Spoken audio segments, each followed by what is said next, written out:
welcome back. This is Morning Express. Thank you so much for sticking with KTN News. Well, it's a Wednesday. You know, we cannot conclude this show without matters your health. So today we want to take a look at Alzheimer, one of the conditions that here in Kenya we believe that we need to direct attention to. So today we'll try and understand it as an individual. So allow me to introduce my panel this morning. Sitting closer to me, I have Susan Wangi. She is a caregiver and has cared for her husband for the last 9 years. Would love to hear her experience. In the middle, rather, I have Elizabeth Mutunga. She is the CEO and founder of Alzheimer and Dementia Organization Kenya, and she's also a caregiver as well. On my far right, I have Ambika. She's a clinical psychologist. She has also done research on language deficits in people living with Alzheimer. Ladies, it's so good to have you this morning. Thank you so much for your time, and thank you for being here.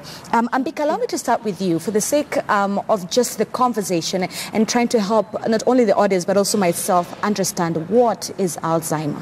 Okay. Alzheimer's is one type of dementia, and when we talk about dementia, it's a brain syndrome.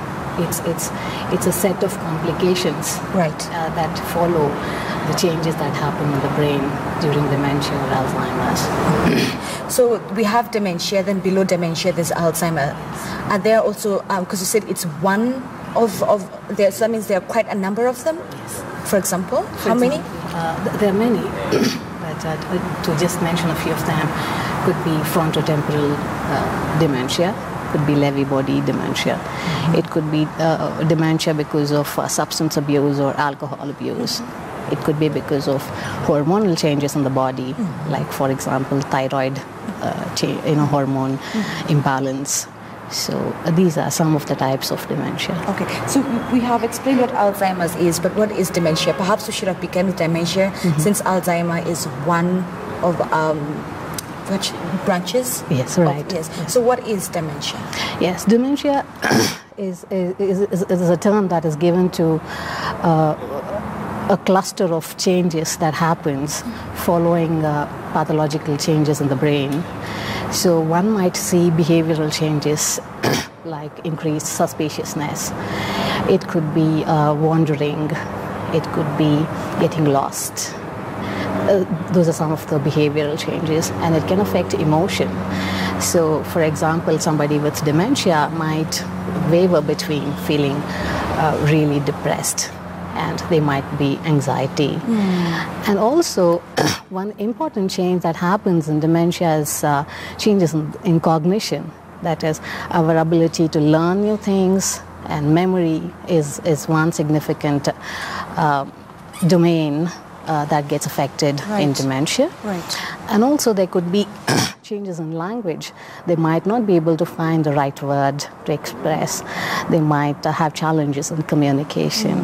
Yes. All right. Elizabeth, perhaps you run an organization that gives voice to this cause. Why was it so important for you to choose to take on this specific cause of Alzheimer and dementia in itself? Okay, why I got involved is because my dad got sick in 1992. So by then we did not understand what he was going through. Like Ambika has just said, there are many changes. They become very suspicious. So he really changed from the person we knew to somebody who we could not understand. And then we could not get help because for a long time they thought he's depressed or there's something. And then he had just been retrenched. So we thought maybe he's not coping well with his retrenchment. In 92, there was no information out there that we could get to know what dementia was. Actually, we got his, when we got now finally to see a doctor, that was in about 2007, and he passed on in 2009. That is when we understood what he was suffering from. So then I decided together with a few caregivers to start a support group, because I kept wondering, for other diseases that are terminal, you will get a support group, but for dementia there was no support group. And so in 2007 we started a support group, and it's been running every third Saturday of the month, and to help somebody else and hold somebody else's hand. How's your response been since you started the support group? When we started, of course, because there's a lot of stigma associated with the disease, right. Initially we were very few, but now a lot of people are now understanding what it is. In 92 as compared to now, there's more information right now, and a lot of people actually reach out and say, I am noticing seen these changes. What should I do? And so actually people are reaching out more, and we are directing them, how do you get to see maybe a neurologist to start the process to really understand, is it actually dementia, and what form of dementia is it? Because like Ambika said, there are very many forms of dementia. So if somebody just told you, I have dementia, but you don't know which form it is, the changes are very different. So you need to understand which form of dementia your loved one is going through. And that is what we do. We try and give that information to the public and to our caregivers. Yes. Susan, you're also a caregiver for your husband. Tell me your story. Yeah, I take care of my husband who got sick in 2010. Okay. Diagnosis was 2010, but he got sick before. When I started seeing the changes was like 2007. I started seeing the changes of forgetting, as they explained, forgetting, losing things, not being able to coordinate,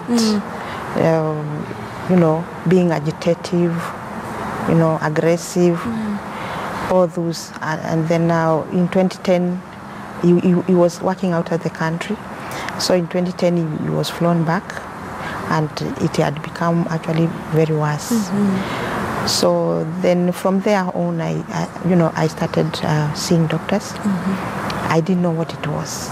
I could see there's a problem, but I didn't know what it was. So I went to a GP. A GP diagnosed stress. He put us on medication. We did medication for 4 months. There was no change. I asked him to refer me. He referred me to a psychiatrist.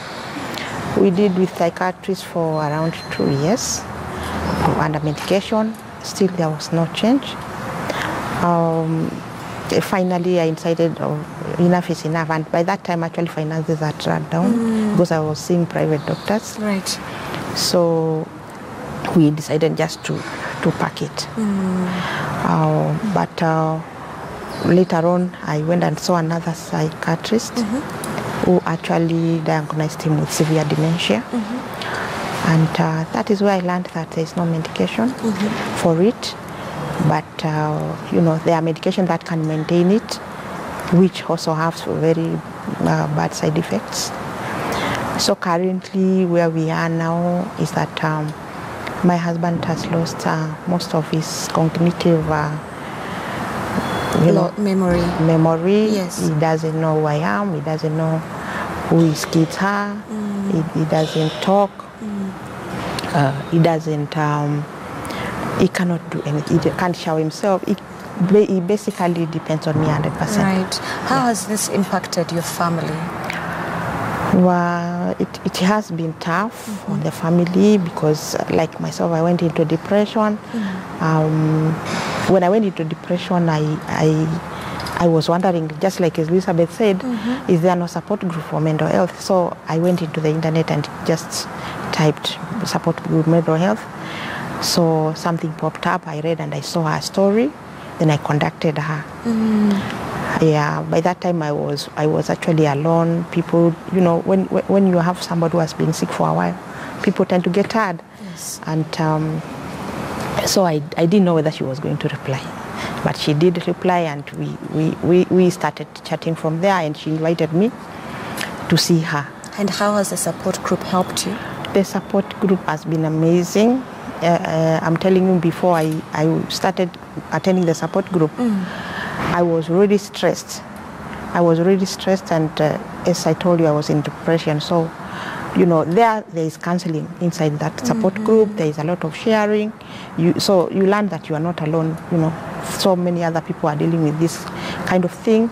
So at least we hold one another's hand. And do you at least have children? Yes, I have 2 children who have also been affected intensely. Elizabeth also has been seeing them as a counselor. So I would say it's a devastating disease, especially when you don't have a clue what it is. Right. Yeah. But currently, the awareness that we are creating, people have come out, so many people, you wouldn't believe it. People have come out, so many, to just because we have talked about some of the symptoms that are entailed in this kind of disease, and then if you have somebody, you'll know, oh, this must be it. So you reach out for help. Yeah. All right, and now your children, including yourself, are now coping better. Yeah, I would say 3 of us are coping better, but one. But one. All right. Yeah. They'll get there. They'll get there. Yeah. Ambika, are there symptoms? Yes. And what are some of those symptoms? You mean early symptoms, or as the disease progresses? As the disease progresses. So it could be changes in memory. They might not remember things. If, for example, if they were driving, they might forget directions, so they might not be able to drive again. And there could be changes in decision-making abilities, so their judgment and their sense of right and wrong would be, inhibited in a way. And there could be changes in emotions, and like I mentioned previously, there could be changes in language, communications. Right. Do we know what causes dementia and Alzheimer's? Yes. So there are genetic factors, like if one of your close relatives has Alzheimer's, the chances of you getting it is high. So it's hereditary. It can be hereditary. It can be hereditary, yes. And also lifestyle factors like obesity, then the presence of diabetes, hypertension, increase the risk of one getting Alzheimer's. Yes. Okay. And also factors like smoking, for example, and stressful or traumatic life experiences can increase the risk of one developing Alzheimer's. All right, Elizabeth, Susan shared her story and the fact that she also now found herself in depression because all this hit her at once. But now, apart from the person who is sick, how can we be there for people like Susan? And when I mean we, I mean her friends, I mean relatives, I mean even colleagues, right? Because she's now at home taking care of her husband, but she also needs a support system. So how can we as society be there for the likes of Susan? And thank you for bringing that up, because that's one thing that people always forget. We are always caring for the one living with dementia and forgetting the caregiver. Right. And usually, even for our support group, the people we really care for are the caregivers. So what do? We teach them about self-care, and also telling them that they need to have a support network. That once in a while, if Susan needs to go maybe for a cup of tea, I come in and stand in for her, and then she can leave and go and maybe have just an hour away from the daily caregiving. Also, that helps her exhale and gives her more energy to come back and care for their loved ones. A lot of times, the ones who do care permanently, and Susan will attest to that, it will reach a time where even you're raising your voice to the person living with dementia and you're not realizing it because you're so stressed in you that you actually you're just feeling frustrated. You find a channel you just find you're just venting and you're just screaming, and it's not that you want to, but it's the circumstances around you. So take time, have friends who can come in and help you once in a while. Susan runs a group that's called the Spousal Group, and they are planning to go for an outing one of these days, all the ladies who are taking care of their husbands, and they're doing a fantastic job. So for me, that is a way also to go out and just have your time, your you time. Another thing is also to just come for the support group. The support group runs for about 2 hours. Those few hours that you're there, you get support, and you get even the church. The other day we also were talking to the church, and we're telling them once in a while, if you see somebody does no longer comes to church, they used to check, find out what's going on, ask them, can I help you? Because a lot of times the caregiver might not be able to say, hey, I'm here, I need help, because like she said, a lot of people stop coming to visit, and so you wonder, who do I call upon to come and help me? So we need to take a responsibility as the community. If we know Susan needs help, why don't we, at least even if you say once a month, ask her, where can I come and help you? Where do you need help? Maybe she needs somebody to go to the grocery. A lot of times, and we've seen cases in the group where the caregiver usually passes on before the person living with dementia, because they've gone through so much and they're so enclosed in themselves that they don't talk about it, they don't speak about it, then they end up passing on before. And obviously when they pass on, because the person who they were living with, they are so used to their voice, maybe they smell, because now they don't talk a lot, so they use their other senses. Their other senses are heightened, so that is what they use more. So it is very important that we actually take time to just hold a caregiver's hand. You talked about one of the things, given when you're sharing your story, is that as a family, you did not know what was happening to your father. Yes. Because of the lack of knowledge or awareness, right? Speaking of, on that same note, do we at least know how many people in Kenya live with dementia? There are no statistics research around that. But we are working on that. We are in a program that's called STRIDE, Strengthening Dementia Awarenesses in Developing Countries. And that's one of the things that we want to do. But why are there no numbers? It's because of stigma. A lot of people, even getting people to come and speak in the studio is very difficult. Or telling somebody, give your story on the newspaper, it's difficult. And we understand, because a lot of people start now pointing fingers and saying, don't go to their house. Like it happened to us, because my dad had dementia and I had a brother who had bipolar. And we came from the Kamba community. So a lot of people would say, don't visit that family, there's a problem. So Susan, then you had so much courage. I'm sure when Elizabeth invited you, you had courage to come today and share your story with other Kenyans. Why is it important? Yes, I do. When somebody gets sick like that, as I have told you, yes, a lot of people will run away just for lack of understanding, But other people may still stand with you. Like my family has really been there for me, and I thank God for that. So it's not an easy thing. It's not an easy thing to do, but with support from here and there, it is doable. Ambika, take me through perhaps the treatment process. Is there a treatment process to this? Yes, management is the key to dementia. So it's not curable? No, it's not. Alzheimer's does not have any cure as of today. There are no cases where it's been reversed? No. All right. Unfortunately not. So management process, take me through that. Yes, management is about how we can make changes in the environment, for example, how to make the home safe for dementia patients, how to have schedules, how to have routines. They love routines. So it's about changes in the environments. And management, when it comes to dementia patients per se, it's about managing the comorbid conditions like diabetes, for example, and they're very prone to infections. So preventing infections, managing diabetes, managing hypertension, having the right cholesterol levels are key. And also there are some drugs that can be used in dementia, but they do not cure dementia, Alzheimer's, but they help manage. Yes, in the earlier stages, it kind of slows down the progression of Alzheimer's. Yes. Okay. All right. Do we know if it attacks a certain age group more, if it's the older generation vis-a-vis perhaps children? Are there cases where we've seen children with the same effect? Children, not really, but younger individuals are getting affected with dementia or Alzheimer's. So it's called the young onset Alzheimer's. So the typical age is 65 and above, but there are people who develop Alzheimer's at an earlier age.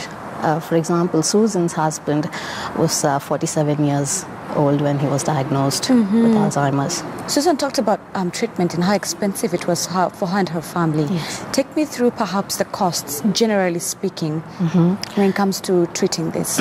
So it is about managing the comorbid conditions. So it can be managing diabetes, managing hypertension, and also some of them have depression, anxiety, aggression. So they have to be on psychotropic drugs, and also they have to be on psychiatric medication sometimes. So that's the cost, and caregiving cost, of course, is high with dementia because there has to be somebody 24/7 with the dementia patient. It might be necessary to have a caregiver. So the caregiving burden is high. Yes. I took note that Susan mentioned that for her husband, they got to know about it when it was severe Alzheimer's. Right. Are there stages, levels? Yes. Take me through that. So there are some warning signs, early signs, and one of the key things that we are looking at during this campaign is to encourage early detection, so that we are able to stop the cost of emergency treatments at some level. So if we know the early signs, we might be able to provide them a safer environment, prevent infections, for example. So the cost of healthcare comes down. Yes. Do insurance cover this? They cover MRI. I think Elizabeth, for MRI, no. For the other tests and all that, if somebody has to pay. But for MRI, when you have NHIF card, it's manageable. It's about 8,000. But that also for somebody who cannot be able to get that amount of money. And most of the time, most of the caregivers, especially if it's a lady taking care of her husband, most of them will have left their jobs to become a caregiver. And already the husband, who was now the breadwinner, doesn't have a job. So already there's a problem there. So there's even an economic problem. Exactly. Right. So also costs for diapers, there are so many costs. So for insurance at the moment, we are working with the Ministry of Health to ensure that the universal health coverage will include dementia. So that's why we are actually making a lot of noise, especially this month of September, to create awareness. Because a lot of times, people just keep quiet and nobody speaks out to say, this is what I'm going through. Yeah. Ambika, let me come back to you. I would love to hear your thoughts perhaps on the issue of, okay, we've talked about the treatment, or rather the management of the disease, and you said that it's not curable. Sadly enough, it gets to a point where one succumbs to the disease. But at that point, when one is affected with dementia, can they know? Does the individual know, oh my goodness, I have forgotten how to drive, I've forgotten where I stay? Does the individual know at some point that memory loss is taking place? Yes. Does their self-awareness happen? Yes, yes. They become aware of what's happening within them. But the challenge is stigma, lack of awareness. So they might not be able to tell their family members and friends what's going on, and also lack of information. So some of them might think that I'm getting old, so perhaps that's the reason, these changes are occurring. Yeah. So these are the challenges that we are trying to, tackle, so that people become more aware and there is less stigma attached to the disease. Yes. All right. I mean, Elizabeth, we've talked about stigma a lot, and one of the solutions we've said is that we need to create awareness. What more can we do?